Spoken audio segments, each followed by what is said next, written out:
Or does Correct. does It the was school mailed to do them. does the district do anything with those students once they get the results? Or is it just,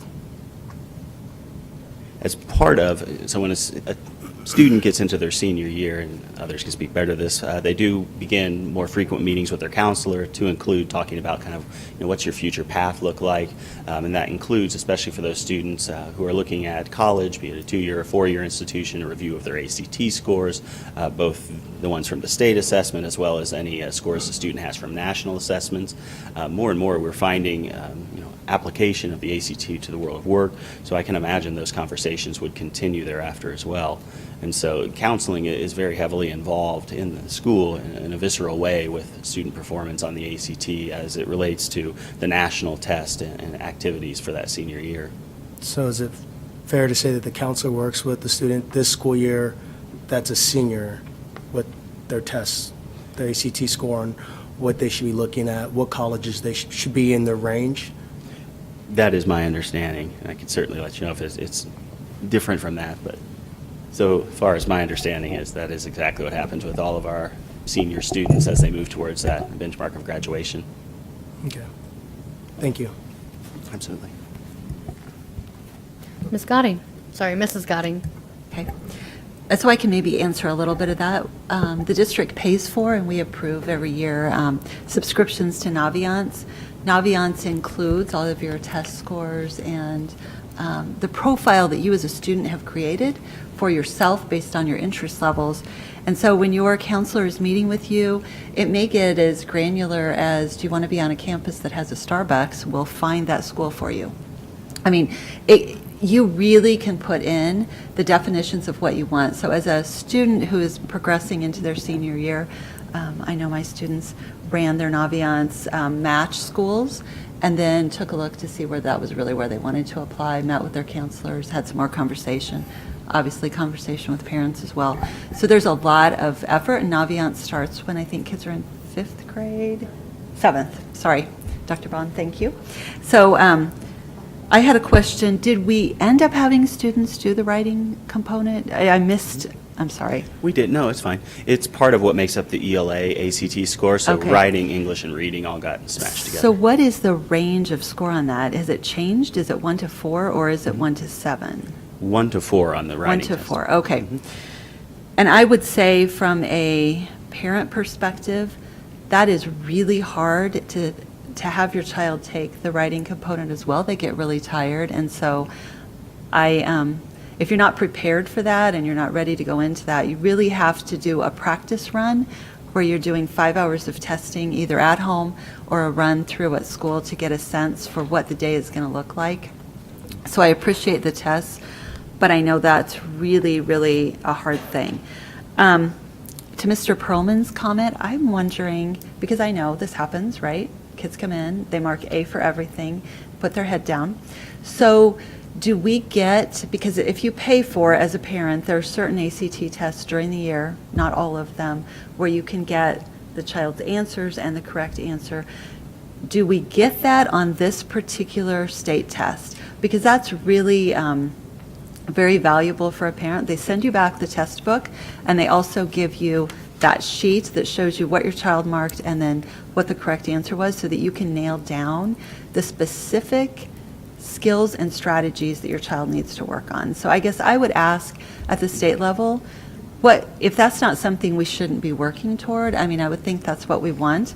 And then for those students who just sat and marked A, B, or whatever their choice was for the day, for us at least to disaggregate that so that we can get a sense for what our real scores are for people who didn't come in to take a nap. Sure. And I'm sure that our proctors are trying to keep them from doing that, but I'm aware that it can happen. For ACT online prep, do we have data on participation numbers? Do we know what our participation numbers were for students who actually participated in the online portion before? Because I think that's a critical component. One thing I could say is we know at least all juniors logged on once, because there's a non-cognitive measure they have to complete before taking the ACT itself. And so we know they at least were familiarized with the system. All the options within it were explained. I'd have to check to see kind of what the guidance was as far as more further expectations. Right. It is something that students can engage in anywhere. Essentially, it is online, so be it at home if they have access to it or at school. Right. So I guess I would love to know if the state could provide us that data so we would know, and maybe Mrs. Christopherson knows. I'm sorry. I don't have specific data on how much and how often we were logging in, but I can tell you, with the research department leading the way and meeting with the test site coordinators, that what is happening is we're actually understanding the plan of how often and how often this online tool will be used in the buildings. We're going to be getting that from schools, so I think we'd have a better understanding in which class periods they're using it. Are they using it during advisory? How many times are they using it during advisory? I think we might be able to get a better sense. I think we can see actually how many times they're logging on, but actually looking from a school perspective, how many times they're making sure that they're providing that opportunity to students during the day.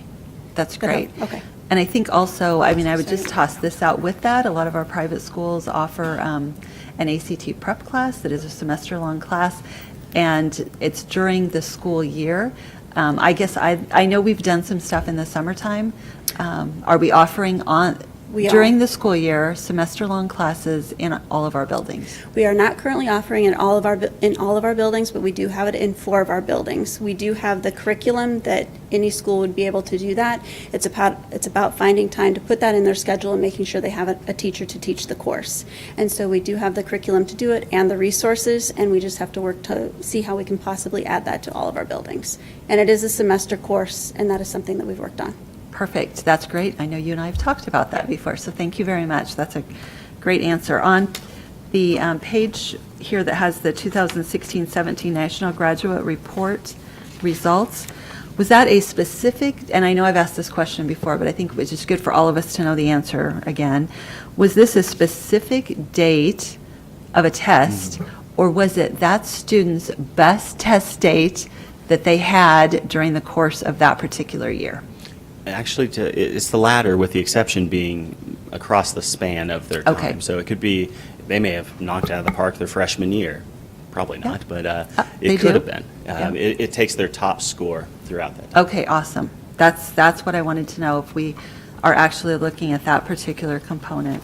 So I think one of the things that I just wanted to toss out to parents, because taking the ACT is, it's a tough test. Absolutely. Right? And there's a lot of prep that has to go into that. But as you think about your student, whether they're in 6th, 7th, 8th, 9th, 10th grade, I just want to toss out a couple of thoughts, and I give these out to parents all the time, and I actually gave a middle school parent this last week.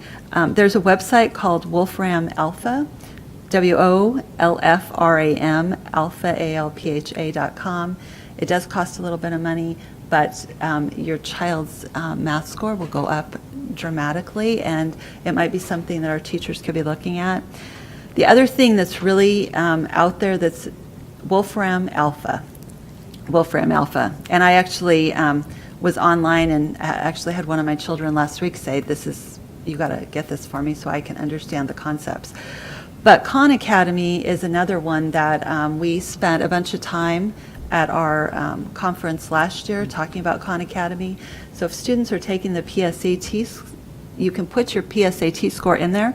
I would think that all of our guidance counselors in all of our buildings should have probably sent an email or notification to all of our sophomores and juniors by now saying, if you've taken the PSAT or you're going to take it, your data is in there. The Khan Academy is free. It will help you figure out what you're not doing right. We heard from a young woman, I think maybe from Miami, but I'm not quite sure where she was from. She raised her SAT score by 800. I mean, it was a lot. Her total score went up maybe 800 points, and she was able to receive 12 Division I athletic scholarship offers like that. And she said, I had to spend time doing it, but I knew I couldn't get in to a Division I school in athletics with my math scores where they were. So I am just strongly recommending that as parents and as guidance counselors, we're really advocating for our students to help them get the resources they need. We let our kids play video games. get off the video game and get into doing something a little bit more productive, even if it's for half an hour to an hour. So I guess I just want to toss out there that as a parent, those are a couple of resources that, if my children hadn't had them, they may not have had some of the opportunities they've gotten. So we've got a lot of work to do, but I think that there's plenty of resources online and available to us all the time that we can, take advantage of those and make sure that we're being successful in everything that we do. And if I could piggyback on that, one of the additional advantages for parents, especially starting at 5th grade, is when they visit conferences and get a copy of their student's MAP report, which starts predicting ACT results at 5th grade. So it could serve as something to populate some of those resources. Granted, I think the accuracy gets better as grade level increases. You get closer to that testing period, but you can get that early data even at first years of middle school or the end of your elementary career. Well, and we would have known, we knew that data. I think I asked for Aspire test scores to be put on last year to our agenda. And Aspire was 9th grade, right? It was the predictor of where ACT was going to be. We knew where these ACT scores were going to be based on that data that we saw. And we had it by every school. So they don't offer the Aspire anymore, but that's why we have MAP. And so I strongly encourage parents to look at that data and get your kid onto resources if they're struggling. Mr. Snow? Thank you, Madam President. I just have a question or a comment, more of a question, about when you do have 11th graders taking this, if they don't see the need or if they're going to study more for their senior year, what is the district doing? Or if you guys can tell us the effort that you guys are putting in to let a lot of the students know that are in 10th grade so they can start preparing for this stuff. 10th grade, Luann listed a lot of websites that are free. They're John Bale, a lot of these online preps that students can start in 10th grade and 11th grade because this test score on there that is for 11th grade doesn't reflect on them when they graduate at all, especially if they're focused on just taking it their senior year or after high school. I mean, so it's one of those things of what is the district doing to really kind of raise this effort that the students should take this very seriously? Because I know some students that they just would list C all the way down and try to get out so they can get a free day. And not every student does it, but, it's all it takes is a couple like that, and it really will skew the entire data, especially for that child that studied. And and I would say just one piece to that is that the testing sessions, so they have to stay in the room for the entire thing. So so they just take a nap. So no, I hope that there are didn't protocols. happen, Yeah, they can't do that. What are we doing for efforts to really try to push that into light for students to see? Okay. Go ahead.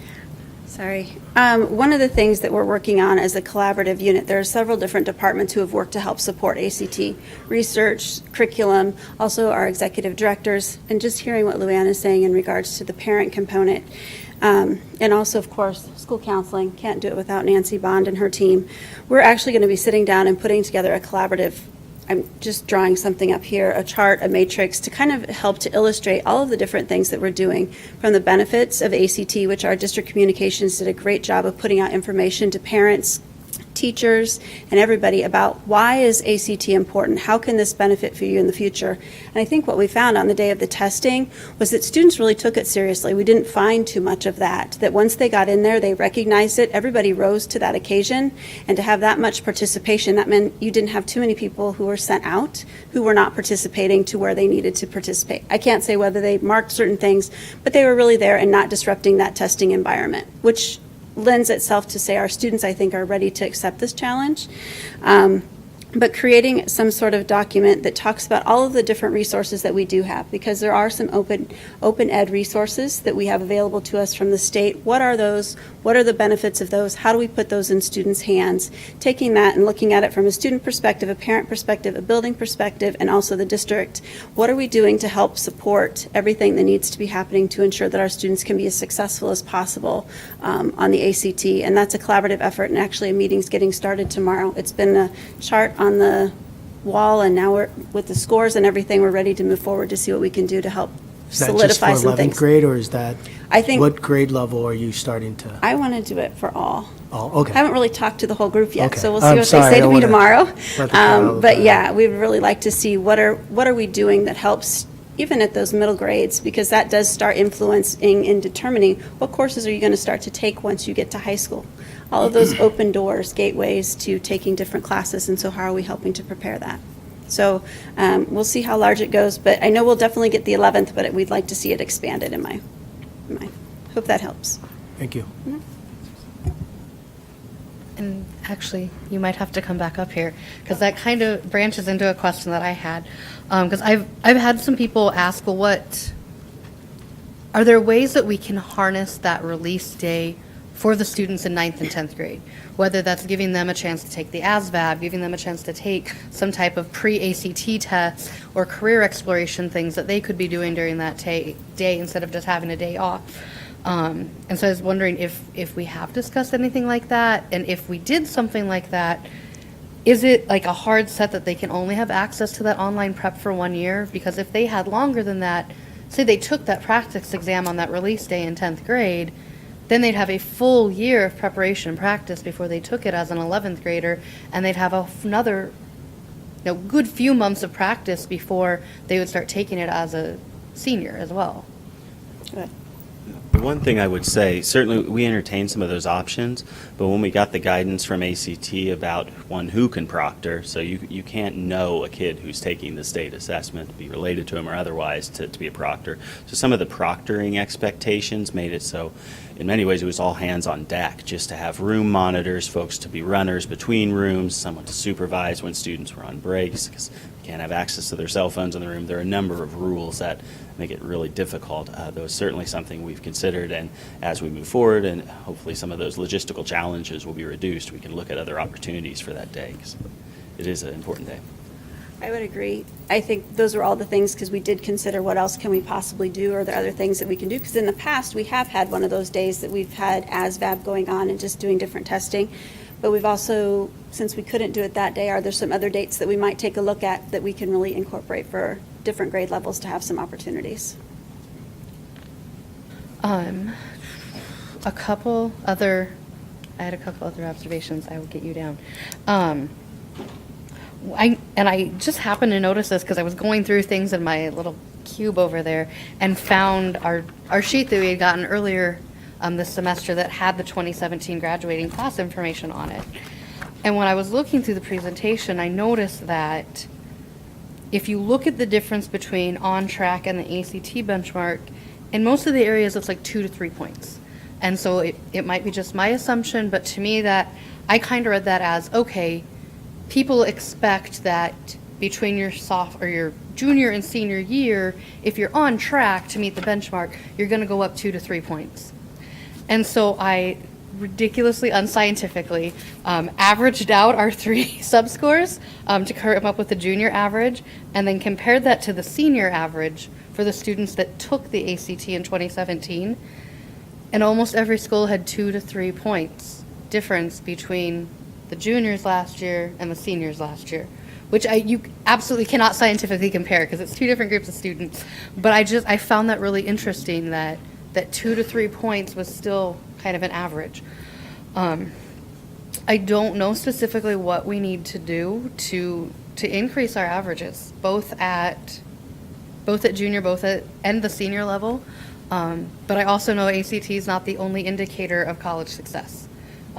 Research shows that GPA is actually a more successful indicator, and you have a lot of students with high ACT scores that go to college and have problems because they weren't challenged, they don't know how to study. I know that happened to me. So I was going to say, I know another one. Yeah. And then it was really interesting, if you haven't looked in your December American School Board Journal magazine yet, there's actually a story about ACT highlights with comments from the CEO of ACT, because for the first time they looked at achievement gaps between students who are from low-income families, who essentially would be the first generation to go to college, and were identified as a student of color. And nationally, 9% of the students in the class of 2017 that had those characteristics met the ACT benchmarks. And if you didn't have any of those characteristics, it was 54%. I was like, wait, that's similar to what we're seeing in Nebraska. So again, it's like, what, as a district, what can we do? And nationally, what do we need to be doing? Because that's not acceptable in any way, shape, or form. And I did also see, and I'm guessing it won't be a part of a state assessment, but doing some research on that today, that this is the first year they're allowing accommodations on the ACT for students who are English language learners. And if you've ever taken the ACT, you know that it might be math, it's reading. It might be science, it's not science, it's reading and math and reading graphs. So if you don't have those strong language skills and reading skills, you're not going to be able to succeed on it. So I just thought that was really interesting that this is the first year they're actually acknowledging that. So I'm looking forward to seeing how that changes and what that looks like going forward. That'll be an exciting opportunity. One thing I would add, though, relative to testing this year, we previously, for NISA testing, had a year grace period with new arrival students. That is now gone. So new arrivals in their first year must be assessed. Those results won't figure into our AQuest classifications, but they will affect school and district level results. So these are students who as you increase in age or grade level, may come with no formal education or certainly language barriers, or no more formal education and certainly language barriers, I should say. So that is something to look forward to, seeing kind of what that does. Mr. Scanlon. I was looking for some more clarification on the slide that has tips for seniors. Third one down, engage in career exploration activities. Is this after they've gotten their junior year results? And could you expand on what that exactly means? Sure. And much of this is information we got from the talking points bulletins from the state. But what we know is, kind of as I mentioned earlier, you have a knowledge component that you pick up from school. Oftentimes that knowledge can become crystallized through experience. So as you look at engaging rigorous coursework is building on that knowledge, but starting connecting it to career and other activities such as that can bring into light the alignment between strengths a student has, as evidenced by the ACT, and their chosen career. Additionally, it can say, okay, I wanted to be up here, like from a work key standpoint or things like that, where I need to increase my score to this level to get into that level career. And so as they kind of ruminate or reflect on their ACT results, it can help inform those career decisions, as well as some extra studying and some of these other things to increase a score if maybe they didn't score as well as they'd hoped for that top-tier career they're really wanting.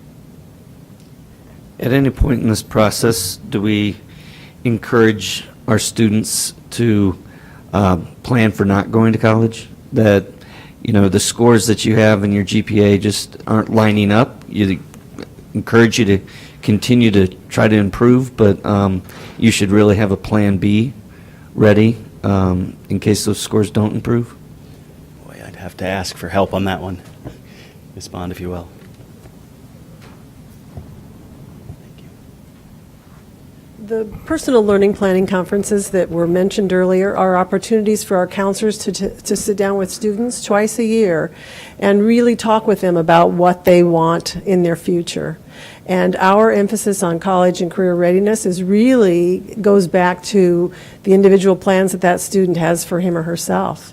And while we recognize that a 4-year college situation is what we want to prepare every student for, so that every student has that as an option, we also recognize that some students are very much interested in taking advantage of the wonderful facilities we have over here at Metro Community College and throughout the state, Southeast Community College, and their interests may not be aligned with a 4-year institution. So those personal learning planning conferences are really designed to look at what their interests are and how we make sure that we assist them in meeting their potential and providing the planning, the preparation, because you're certainly going to need those same academic strengths if you look at the trades or any of the other opportunities that kids have. So we want the preparation to be there, but the actual plan in terms of where a student might matriculate is going to be that individual conference and that conversation between a student and their counselor and other caring adults around them.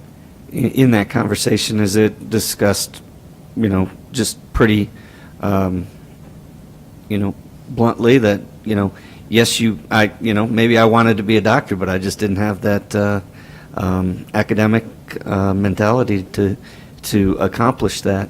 Do we have conversations to where it's, yes, we understand you want to go to college, but what your test scores are and your GPA, you maybe only have a 33% chance of really achieving that. Let's maybe talk about some other options. What are some of your interests that might roll into a successful career in something that you don't have to go to college for? A counselor would never discourage a student. One piece of data that could be utilized, Mrs. Godding has mentioned Naviance, and we love that tool. And within that tool is a tool called a scattergram. And that scattergram gives us historical data about where students have attended.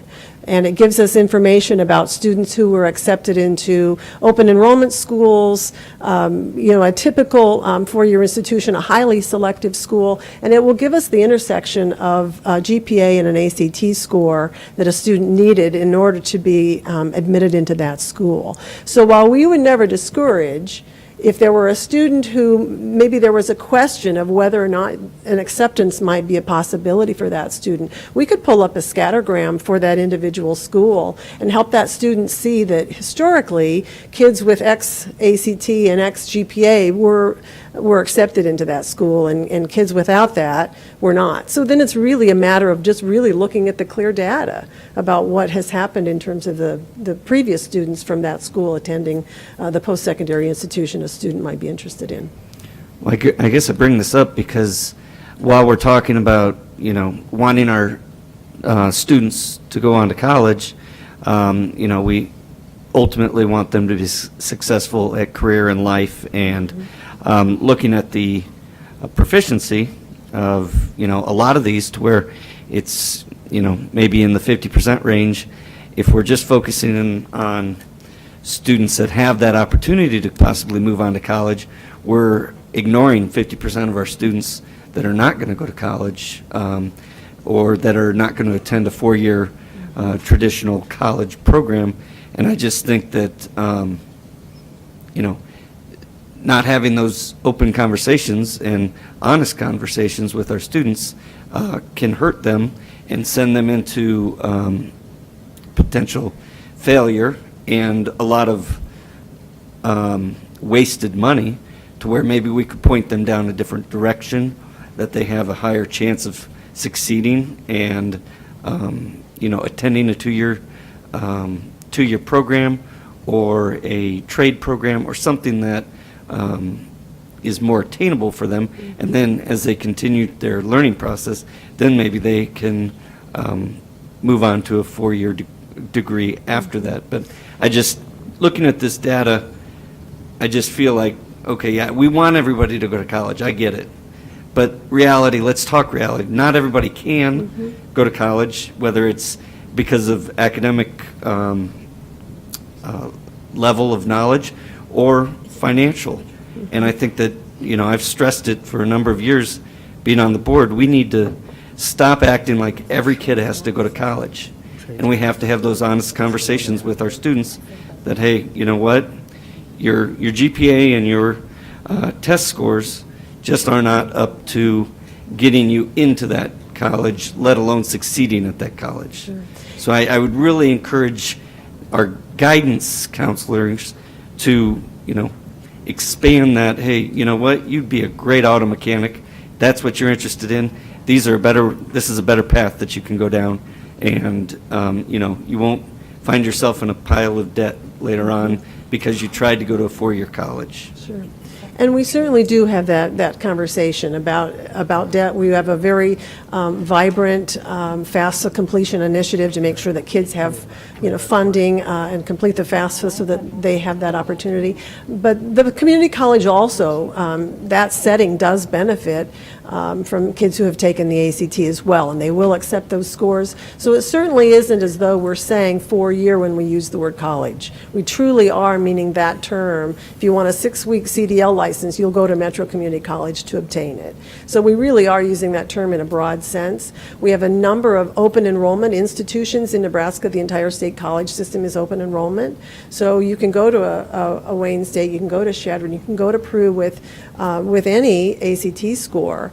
And, you know, as Madam President indicated earlier, often ACT is not the only indicator of college success. So while we recognize the financial limitations for many kids and the cost of a four-year institution, we're certainly going to make sure that they are aware of all of their options and assist them as they navigate that path.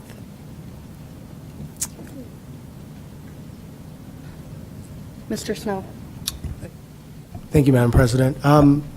On to Mr. Scanlon's point, I believe it's called the math aptitude test, is that correct? Something like to get into the union's trade test, the apprenticeship program, is that correct? You don't know. I was just trying to figure out, is there a test, is there a program out there to kind of, to your point, for those students that might want to get into the trades that they still have to understand fifth grade math, but if they don't know that they need it, you know, how can they strive for it, right? So how do we, if for those students that might want to, allow them to take additional tests to fill, so they know if they want to go into the trades or not? Do we have anything like that in the district? I would say nothing that goes through research as far as a state assessment or an interim assessment. Or just I'm not seeing internal- any indication of any kind of other kind of career-oriented alignment. I know some schools use work keys as part of academy programs, which provides some kind of badged information as far as what kind of careers you might be eligible So like, for. if but I wanted to beyond. go into the trades, were you? I would mention that, again, I'm going to refer to our tool Naviance, but we do have some career interest inventories within Naviance that would speak to interest. It doesn't speak to aptitude, but it would help guide students, give them just some information to consider around their interests. Thank you. Mr. Perlman? Yes, how well does the ACT predict college success? Pretty well. So as I mentioned with the benchmark earlier, if you can score in that benchmark, so let's say you score in reading or English or writing, or in our example, the ELA, if you hit that benchmark, the suggestion is that in that course, so in an English course, you should have a 75% chance of getting a C or a 50% chance of getting a B. So as far as that prediction piece, that's what they offer to us as far as that benchmark score. Do you believe that a student's GPA is as accurate, more accurate, or less accurate of an indicator of their potential success in college? Well, I would say, and to Madam President's point, there is some evidence. So it's kind of across the board. I've seen research articles that find it a strong predictor, or I've seen ones that find it lesser so. So what generally that means when we see inconsistency in the data is there's something else that depends, or a moderating variable that lies between those. So I think it's inconclusive, though there is evidence to suggest that it does correlate strongly with success in college. And has the district ever in the past, or would it consider now, that all juniors are taking the ACT,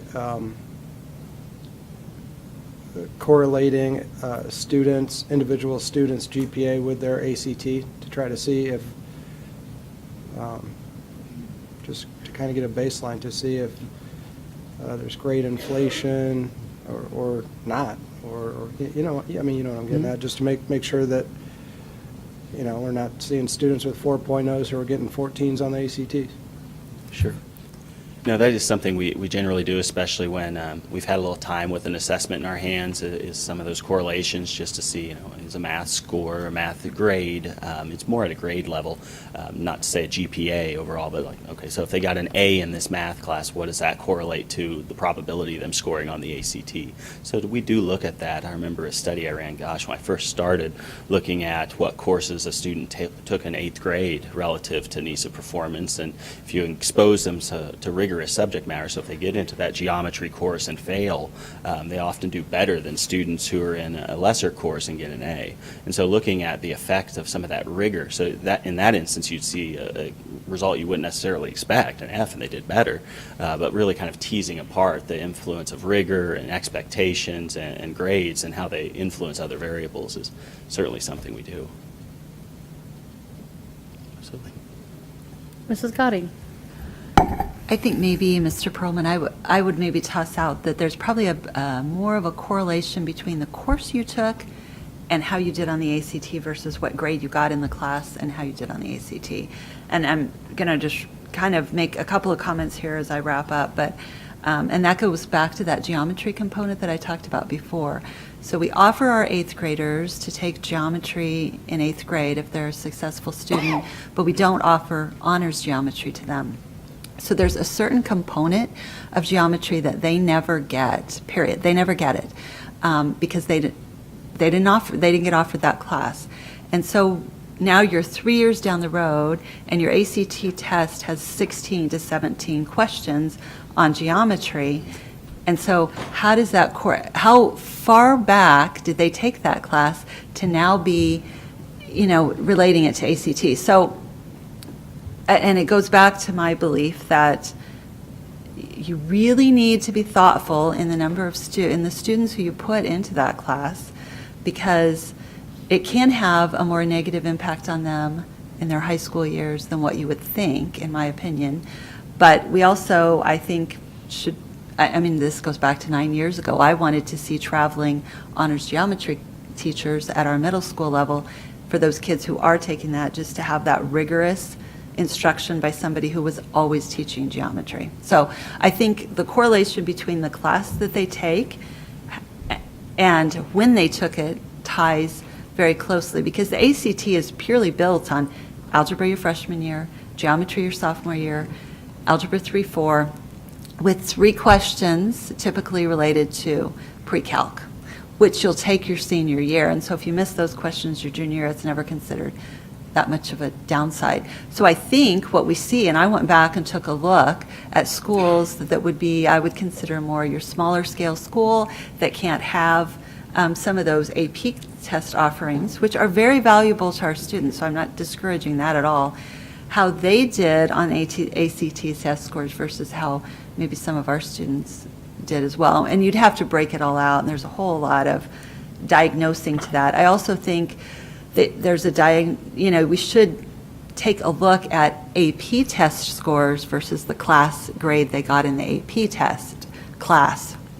Because if you got an A in the class but you scored a 2 on the AP test, then it meant that we didn't cover all that material in there.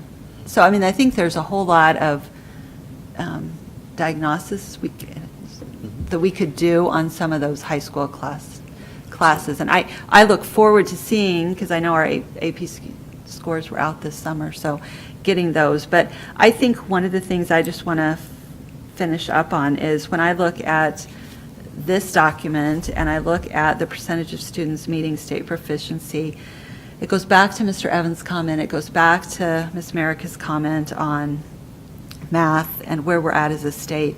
It's unbelievable to me that in every case, our science scores are higher than our math scores when the science portion of the ACT is essentially math and reading. And I am completely blown away by that, but if you look at the state, it's the same results for the state. And so at some point, we got to figure it out, because that's really crazy. I think the science portion is much harder from some of the just reasoning skills. So if our kids can take the science portion and use reasoning skills and math to get where they get to, they should be able to do it in math. And that's the conundrum that you all have to figure out. So, We've got the team to do it. It's a difference between applying math skills and kind of wrote, get a problem, figure out what to do to solve the problem. Great. Mr. Perlman? No, I definitely agree with what you're saying. That's something I've long known about it, as far as correlating the math grades with where they need to be on the ACT. That was one reason I chose as a parent to send my stepson to McMillan. I knew they had a very rigorous math program, and an OPS to get ahead where you need to be. By the time you take the ACT, you need to proactively take steps. But over the last few years, is this something that the board's addressed to make sure that the math standards align with where students taking the ACT need to be?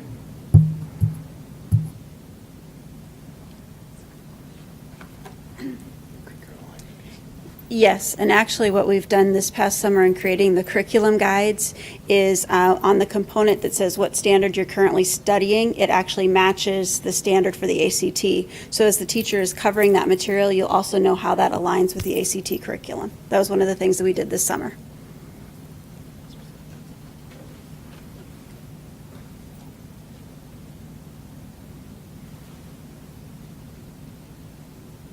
All right, any other board comments or discussions?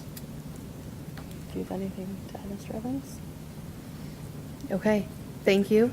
you all. Thank you for everyone who stayed and stuck this out with us, too. I think obviously we have some, with DISA and ACT, I think we have some hard facts we need to accept, and then we need to plan out how are we going to move forward? What are we going to do to make sure our students are successful at college and, as Mr. Scanlon mentioned, career and life? Because, as Mr. Snow brought up, even if you do decide to enter a trade, do an apprenticeship program, they still require you to pass certain basic assessments. And I know we've both consistently heard that about 50% of the kids applying for apprenticeship programs aren't passing these math assessments, and they're at a 5th and 6th grade math level.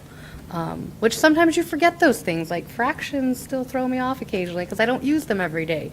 But I think that's something we definitely need to take steps to address and move forward, and we look forward to hearing how we're going to do that. Absolutely. Yes. Thank you. Thank you. Given that we are at 10, if no committee has an urgent update that they need to share, I would be open to moving committee updates to our December 18th meeting. Because there are several committees that have meetings between now and then, so they have a fresher update as well. Okay, we will do that then. We do have one other item, which is J2d Policy Updates, and that is Mr. Ray.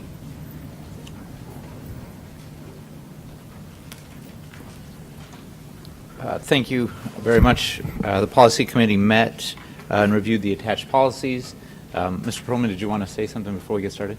No, I was just a little bit confused, but I agree with what the move on all the committees, but I just want to make sure we get the policies started tonight. Thank you. Thank you. This should be the last big batch of policies that come to you as part of our moving from the old policies to the new policies. You were provided hard copies 11/20. This is our first information item.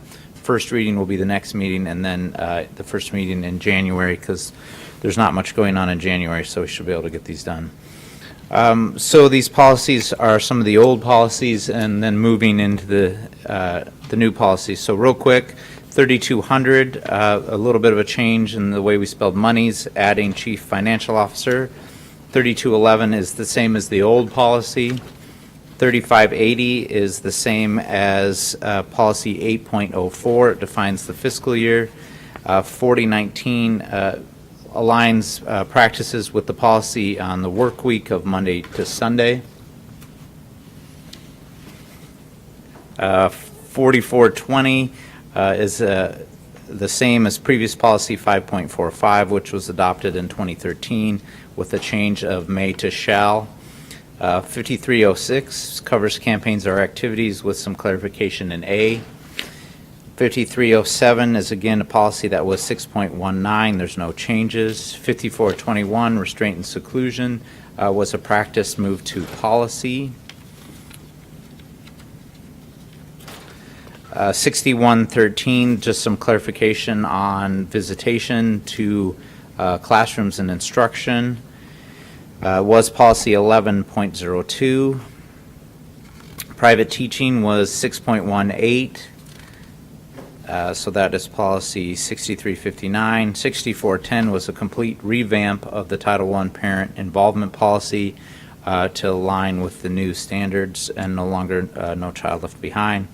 6800 was a combination of 2.19 and 2.17 merged into one policy. 6801 was previous policy 2.18. 700, although a lengthy, 7000, I'm sorry, although a lengthy policy, the only change was on page 8. 12, section B, there were some changes and some wording. So again, if you have any input or suggestions to these policies or changes, it would be scheduled to be a first reading at the next policy, or the next board meeting. Mr. Ray, I've never seen a room clear out so fast. Well, Are there any, do board members have any questions about the policies we have as information items? Good job, Matt. thank you. Yeah. Thank you. So if, I would encourage you, if you haven't read through the hard copies, read through these. If you do notice anything, please get that to Mr. Ray as soon as humanly possible. And thanks too to the policy Yeah, committee Mr. for their Froman. input and patience as we work through all these. So thank you, policy committee members. I just have a quick question. If there is an individual policy that comes in front of the policy board before the end of the year, is that something that would come back as an individual information item, or?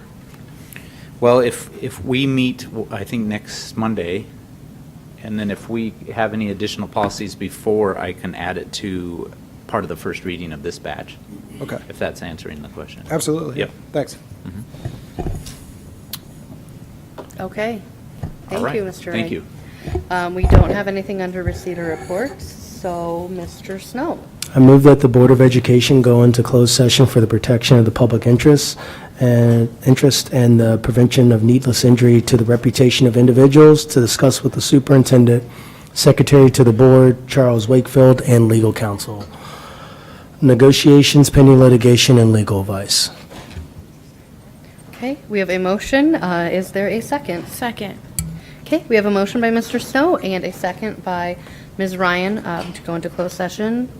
Roll call, please, Mr. Ray. Ryan, Aye. Scanlon, Aye. Snow, Aye. Williams. Sorry. Godding, Aye. America, Aye. Perlman. Aye. 6 aye.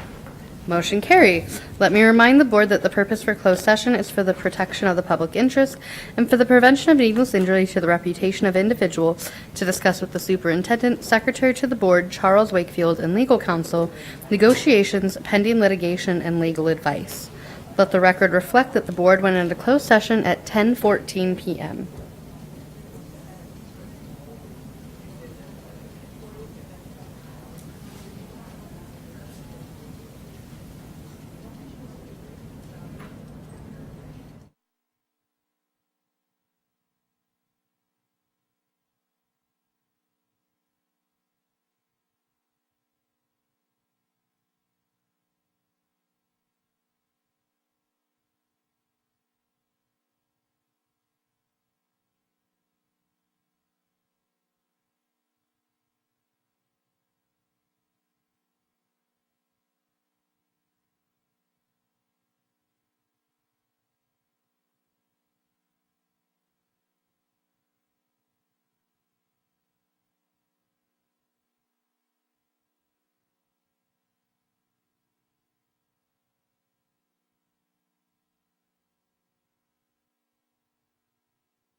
Let the record reflect the board came out of closed session at 10:56 PM. Let the record reflect the meeting was adjourned at 10:57 PM.